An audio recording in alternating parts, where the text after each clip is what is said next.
Julie a 17 ans et c'est une jeune adolescente sans histoire. Sa mère l'imagine déjà faire de brillantes études d'avocat, mais Julie hésite encore un petit peu, en même temps elle a encore 2 ans devant elle pour se décider. Et même si elle n'est pas très bavarde ni extravertie, Julie a son groupe d'amis et elle en profite, elle sort. Elle profite de son adolescence tout en étant une élève très studieuse. Mais depuis quelque temps, Béatrice, la mère de Julie, se questionne. Elle observe que sa fille, qui n'était déjà pas très bavarde, se referme de plus en plus sur elle et se replie un peu plus dans sa chambre et dans son univers. Le lien est en train de se rompre et Béatrice ne comprend pas pourquoi. En plus de ça, les notes de Julie sont en chute libre et il semblerait que la jeune fille ait changé de fréquentation, qu'elle commence également à boire et petit à petit sombre dans la drogue. L'adolescente, qui était une jeune fille plutôt équilibrée, commence à plonger dans un puits sans fond. Béatrice, quant à elle, n'a jamais vraiment su comment s'y prendre avec sa fille. Elle s'est très vite retrouvée maman solo, mais elle a toujours assumé les besoins de son enfant. Et Julie n'a jamais manqué de rien. Allez, remontons encore un petit peu d'une génération. Anne-Marie, la maman de Béatrice, se retrouve veuve à l'époque avec 4 enfants sur les bras à peine 34 ans. Alors déjà, Anne-Marie, elle n'avait pas spécialement envie de se marier. Donc je vous laisse imaginer le désarroi dans lequel cette femme se retrouve veuve avec 4 enfants sur les bras. Surtout que son mari est mort d'une façon assez obscure. Du coup, elle préfère dire il est mort et c'est tout. Alors ce qu'il faut savoir, c'est qu'Anne-Marie, elle a malheureusement l'habitude de la mort.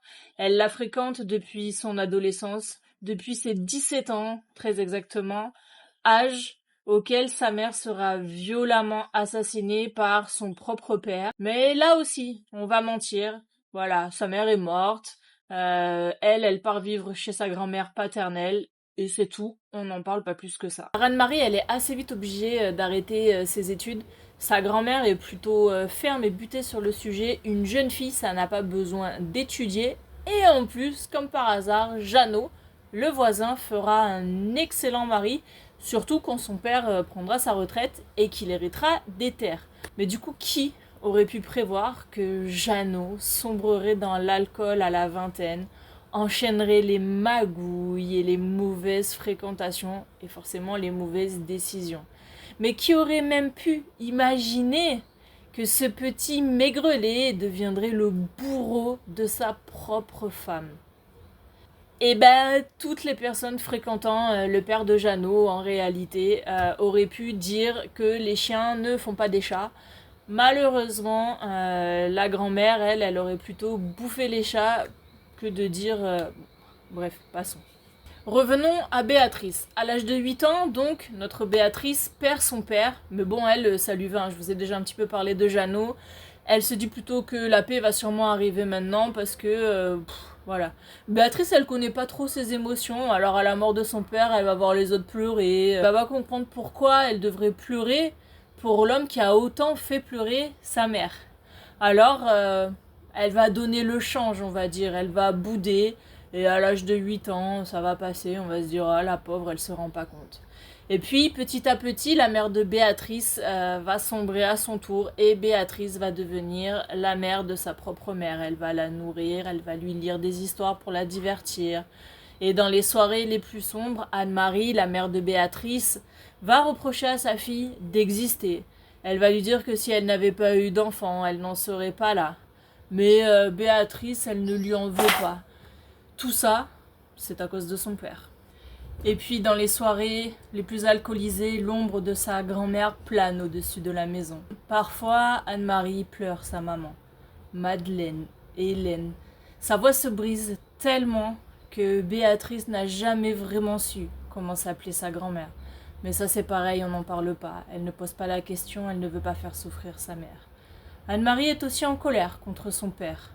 Mais souvent, Anne-Marie est en colère, tout simplement, et elle ne sait même plus après qui. Puis Béatrice grandit, les relations amoureuses, c'est pas trop son truc. Les hommes sont violents, elle le sait depuis son plus jeune âge. Depuis le jour où elle a vu le sang gicler de la bouche de sa mère parce que son père n'avait plus de glaçons pour son whisky. Et puis, évidemment, chaque homme qu'elle fréquente lui confirme qu'ils sont tous pareils, qu'il n'y en a pas un pour rattraper l'autre. Même cet homme qui l'a mise enceinte et qui n'a fait que disparaître se lâche. Quand Julie naît, pourtant, Béatrice se promet de protéger sa fille de toute cette crasse familiale. Alors elle décide de partir loin, très très loin de sa région natale. Sa fille sera heureuse, elle ne manquera jamais de rien, elle aura une mère solide, une mère présente, une mère complice et surtout une mère souriante. Ce sera elle deux contre le reste du monde. Alors le jour où Julie sombre à l'âge de 17 ans, sa mère ne comprend pas. Pourquoi l'alcool? Pourquoi la drogue? Pourquoi tous ces paumés qui lui tournent autour? Elle lui a offert la lune et sa fille préfère la merde. Béatrice se sent démunie, elle se sent en colère et la relation entre les deux femmes se tend et se détériore de plus en plus.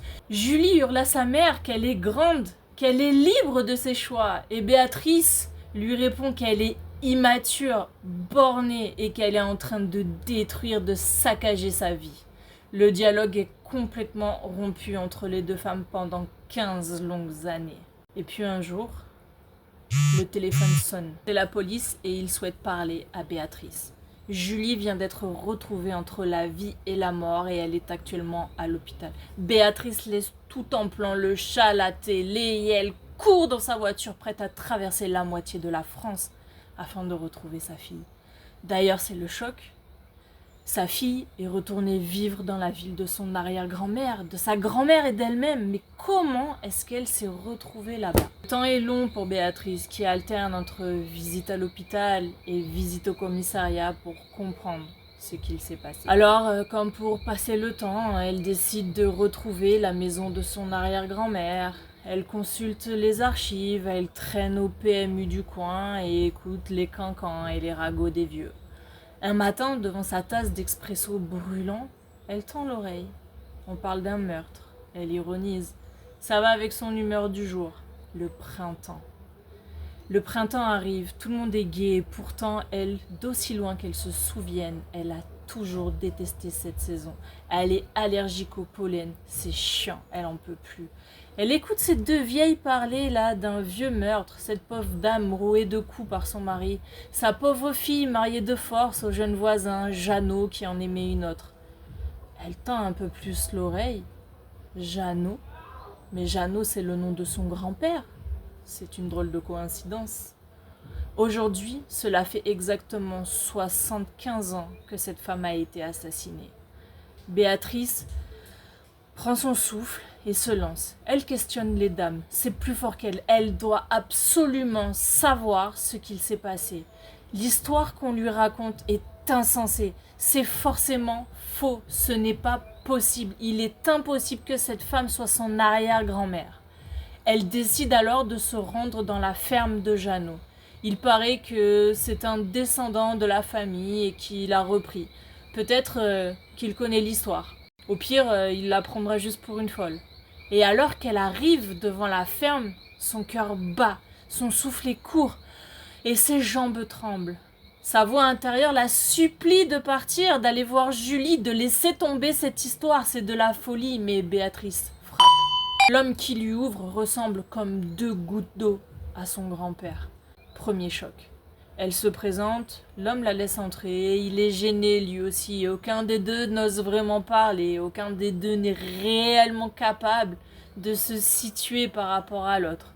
Tout est un peu confus, brouillon et nébuleux. Béatrice est sur le point d'exploser, mais elle demande « Qui es-tu par rapport à Jeannot ?» Son fils, un fils illégitime. Luc, de son prénom, explique que son père et sa mère étaient fous amoureux dans leur jeunesse, mais la famille a décidé de le marier à une autre femme et il n'a jamais pu se résoudre à quitter celle qu'il aimait, alors il a fait des allers-retours entre les deux foyers.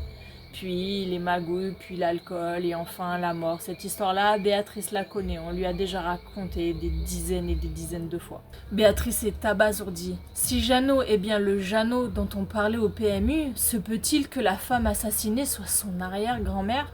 Mais ça, Luc, il sait pas, c'est pas son histoire. Si c'est bien elle, peut-être qu'elle retrouvera des photos au grenier. Luc, il a racheté la ferme, mais il n'a jamais rien pu jeter. Il peut pas, il ne jette jamais rien. Béatrice monte alors au grenier, tous, encore et encore, foutus à allergie. Elle ouvre des dizaines de cartons. Et enfin, les albums de famille. Elle feuillette des portraits d'enfants, des portraits de mariage. Une mère et sa fille en noir et blanc. Cette mère, c'est son arrière-grand-mère. Madeleine, c'est écrit au dos. La nausée monte. Son arrière-grand-mère s'appelait donc Madeleine. Et son arrière-grand-mère a été assassinée, rossée par son mari. C'est écrit dans une vieille coupure de journal. Elle est morte à l'âge de 32 ans. Si jeune, l'âge de sa fille, à l'hôpital entre la vie et la mort. Elle aussi battue à mort. Une sombre histoire de drogue et de magouille. Béatrice vomit, c'est trop. L'histoire se répète encore, et cette fois, c'est sa fille qui en est l'antagoniste. Elle court à l'hôpital. Elle a envie, elle a besoin, plus que tout au monde, de tout raconter à Julie. Julie doit entendre, Julie doit savoir. Il ne doit plus y avoir de tabou, il ne doit plus y avoir de secret dans cette famille. Son arrière-grand-mère a été assassinée et aujourd'hui sa fille est entre la vie et la mort, au même âge que cette femme.